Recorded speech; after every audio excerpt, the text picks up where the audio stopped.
साथियों नमस्कार। मैं डॉक्टर मोहित शुक्ला शिक्षा संसार ऑनलाइन चैनल पर आप सभी का बहुत बहुत स्वागत करता हूं।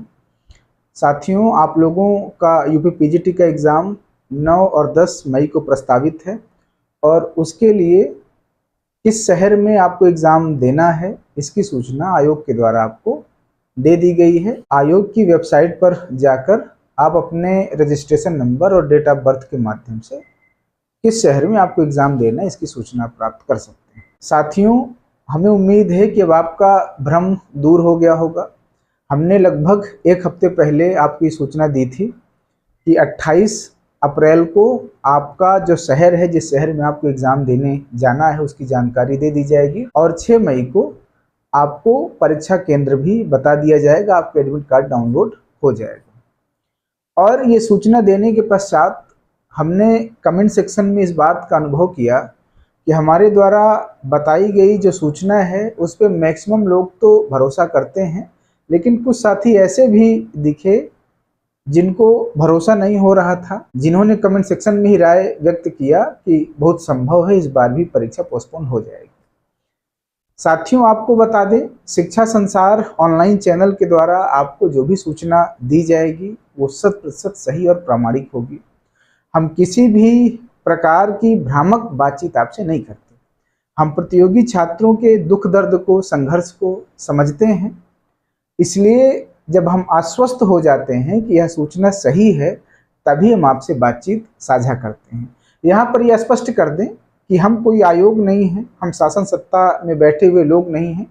हमारी टीम है, हमारे कुछ अपने संपर्क हैं, संबंध हैं, जिसके माध्यम से हम सूचनाएं एकत्रित करते हैं और उस पर पर्याप्त काम करने के पश्चात जब आश्वस्त हो जाते हैं कि यह सूचना सही है तभी उन सूचनाओं को हम आपसे साझा करते हैं। आपको ये भी बता दें कि हम YouTube चैनल किसी भी प्रकार के अर्थ लाभ के लिए नहीं चलाते। हम अपने जीवन में कुछ ठीक ठाक काम कर रहे हैं, पर्याप्त व्यस्त हैं, समय निकालकर आपसे बातचीत करते हैं कि हमने जो कुछ भी कंपटीशन के दौरान सीखा है, जो भी हमारा अनुभव है, वह शायद आपके काम आ जाए और आप सफल हो जाएं, इसलिए हम आपसे बातचीत करते हैं।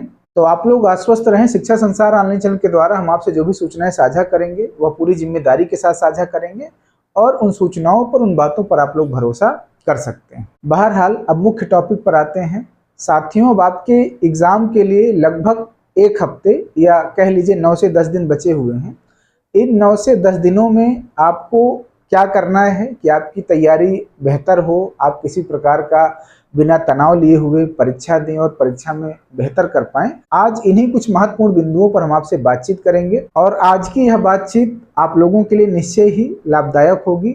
बातचीत शुरू करने से पहले अगर आप चैनल पर नए हैं तो शिक्षा संसार ऑनलाइन चैनल को जरूर सब्सक्राइब कर लें, जिससे हमारा और आपका संवाद सीधे स्थापित हो पाए। आइए बातचीत शुरू करते हैं। साथियों, ये मैं मान कर चल रहा हूं कि जो भी सीरियस कैंडिडेट हैं उन्होंने प्रवक्ता परीक्षा के लिए पर्याप्त पढ़ाई किया होगा।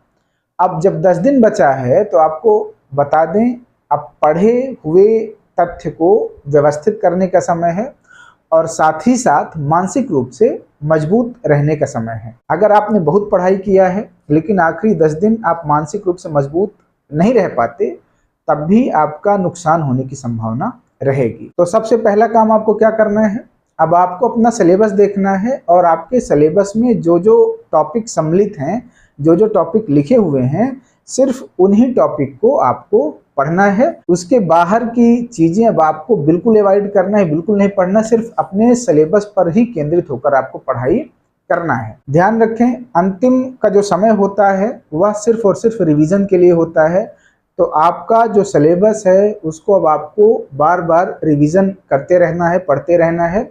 नया तथ्य पढ़ने से आपको बचना है। किसी भी प्रकार का नया टॉपिक जो अभी तक आपने नहीं पढ़ा उसको पढ़ने की ज़रूरत नहीं है। आप वही टॉपिक पढ़ें जो इसके पहले आपने पढ़ा है, क्योंकि एग्ज़ाम जैसे जैसे नज़दीक आता है वैसे वैसे आपके दिमाग में तमाम तरह का प्रेशर रहता है। बहुत सारे तथ्य वैसे भी आप पढ़ रहे होते हैं, एग्ज़ाम का भी प्रेशर होता है।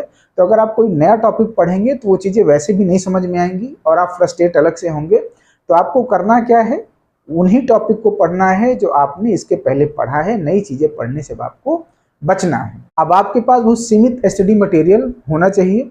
बहुत सारे स्टडी मटेरियल अब आप अपने मेस से हटा दें, सिलेक्टेड स्टडी मटेरियल रखें जिसको आप 10 दिन में एक बार 2 बार पढ़ पाएँ। अगर आप बहुत स्टडी मटेरियल रखेंगे, बहुत सारी किताबें रखेंगे तो बेवजह कंफ्यूज होंगे, उनको आप पढ़ भी नहीं पाएंगे। तो बहुत सीमित स्टडी मटेरियल रखें, शॉर्ट नोट्स टाइप का हो, वन लाइनर हो, या जो आपने अपने हाथ से अगर नोट्स वगैरह लिखा है तो अब उसी को आप पढ़ने का प्रयास करें। बहुत सारी किताबें अगर आप पढ़ेंगे तो कंफ्यूज होंगे। ध्यान रखें, परीक्षा के अंतिम दिनों में पीवाईक्यू लगाना बेहद अनिवार्य है, बहुत आवश्यक है। पीवाईक्यू हल करें। प्रैक्टिस सेट, अगर आपको कोई अच्छा प्रैक्टिस सेट लग रहा है जिसमें त्रुटियां कम है तो उस प्रैक्टिस सेट को भी आप हल कर सकते हैं।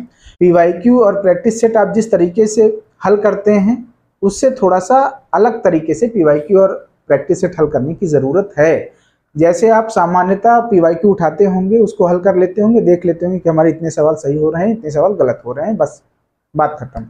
अब आपको करना क्या है कि जब आप पीवाईक्यू हल करें या प्रैक्टिस सेट हल करें तो उसमें आपके जो सवाल गलत हो रहे हैं उनको आप देखें कि ये किस टॉपिक के सवाल हैं, और उस टॉपिक को सरसरी निगाह से एक बार दोबारा पढ़ें, जिससे वो टॉपिक जहाँ से आपके सवाल गलत हो रहे हैं वो गलत होने से बचें।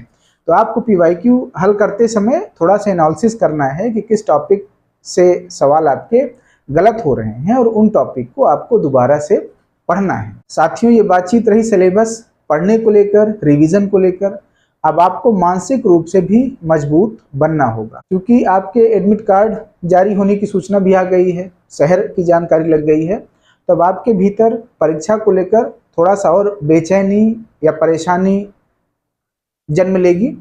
तो आपको करना क्या है, मानसिक रूप से मजबूत बनना है। अब आपके मन में पढ़ते हुए ये भी ख्याल आएगा कि आप जो कुछ भी पढ़ रहे हैं आपको तथ्य याद नहीं हो रहे हैं।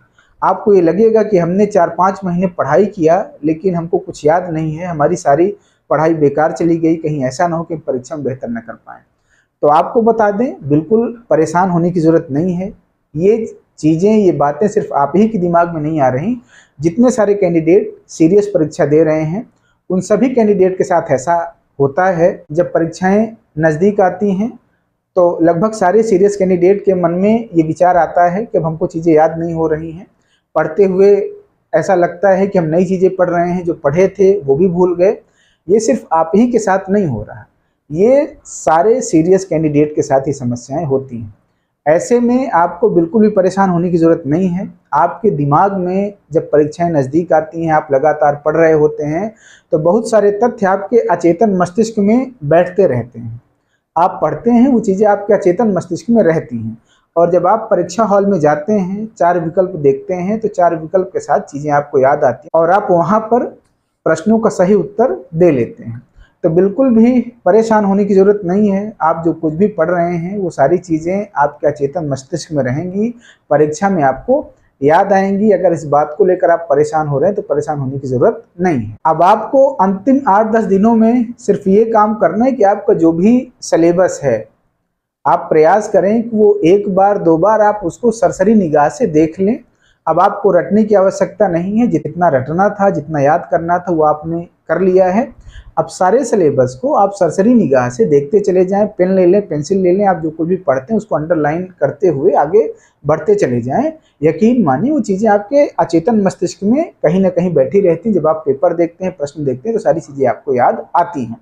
परेशान होने की ज़रूरत बिल्कुल नहीं है। सबसे ज़रूरी बात है कि प्रयास करें इन 10 दिनों में आप सबको भूल जाएं, सोशल मीडिया से दूर हो जाएं, मित्रों से बातचीत करना कम कर दें, क्योंकि तमाम तरह की नकारात्मक बातें आपके मित्र भी करेंगे, नई नई किताबें बताएंगे, और ऐसे में आप कंफ्यूज होते हैं। नकारात्मक बातें सुनकर आपका हौसला, उत्साह कम होता है परीक्षा को लेकर, और आपको लगता है कि जब इतने विद्वान लोग परीक्षाओं को नहीं पास कर पाते तो हम कैसे पास कर पाएंगे। जबकि यकीन माने, प्रतियोगी परीक्षाओं में सारे कैंडिडेट एक से होते हैं। 3 घंटे में जो कैंडिडेट बेहतर कर लेता है वो सिलेक्शन का हकदार हो जाता है। तो आपको करना क्या है, नकारात्मक दोस्तों से दूर रहना है, सोशल मीडिया से दूर रहना है, क्योंकि परीक्षा के 1 दिन पहले तक, जी हाँ बिल्कुल मैं आपको स्पष्ट कर दूं, परीक्षा के 1 दिन पहले तक आपको ये सूचनाएं दिखाई जाएंगी कि आपका एग्ज़ाम टल रहा है, पोस्टपोन्ड हो रहा है, और तमाम तर्क भी आपको दिए जाएंगे और आप उसी मुलझे रहेंगे। खाली यूट्यूब आप स्क्रॉल करते रहेंगे, तमाम चैनल देखते रहेंगे। कल यूट्यूब चलाते हुए मेरे निगाह के सामने कई चैनल आए, मैंने देखा कि 15 दिनों से लोग ये सूचना चला रहे हैं कि परीक्षा स्थगित हो रही है, परीक्षा हो रही है, परीक्षा नहीं हो पाएगी। ऐसी भ्रामक सूचनाएं यूट्यूब पर चलती रहेंगी और उनको आप लोग खूब चाव से देखते भी हैं। तो अब प्रयास करें, 10 दिन आप बिल्कुल दूर हो जाएं इन चीज़ों से, पढ़ाई करें, इत्मीनान से रहें और प्रयास करें कि जो आपने पढ़ा है वो आपके मस्तिष्क में रहे और आप उसको बेहतर करने का प्रयास करें। तो मेरी व्यक्तिगत सलाह है कि 10 दिनों के लिए आप सोशल मीडिया से दूर हो जाएं। 10 दिन कोई पहाड़ वाला दिन नहीं होता। परीक्षा देने के पश्चात आप खूब सोशल मीडिया चला लीजिए, लेकिन इन 10 दिनों आपको सोशल मीडिया भी अवॉइड करना है। और अंतिम में, अगर आपको तनाव आ रहा है, एंजाइटी हो रही है, परिणाम को लेकर आप चिंतित हैं और पढ़ते हुए आप जो है भयभीत रहते हैं, तो आपको बता दें, तनाव लेने की कोई ज़रूरत नहीं है। प्रयास आपके हाथ में है, परिणाम आपके हाथ में नहीं है। आप सिर्फ और सिर्फ बेहतर प्रयास कर सकते हैं, मेहनत कर सकते हैं। 10 दिन की बात है, आप अपना प्रयास जारी रखें, परिणाम की चिंता छोड़ दें। जो होना होगा वो होगा, उसको आप नहीं बदल सकते, परिणाम आप नहीं बदल सकते। गांव की भाषा में कहते हैं, जिस व्यक्ति के जीवन में जहाँ का अन्न जल लिखा हुआ है वहाँ वह व्यक्ति पहुँच जाएगा। आपके जीवन में जो नौकरी लिखी हुई है वो नौकरी आपको मिलेगी। बिल्कुल भी तनाव लेने की जरूरत नहीं है।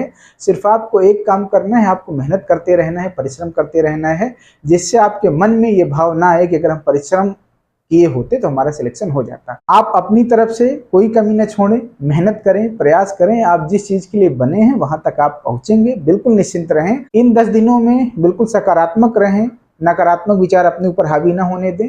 परीक्षा देने जाएं तो बिल्कुल इत्मीनान से जाएं, अच्छे मूड में जाएं और ये प्रयास करें कि आसान प्रश्न गलत ना करें। ये सोचकर परीक्षा दें कि इस बार आपको एक सीट सुनिश्चित करना है।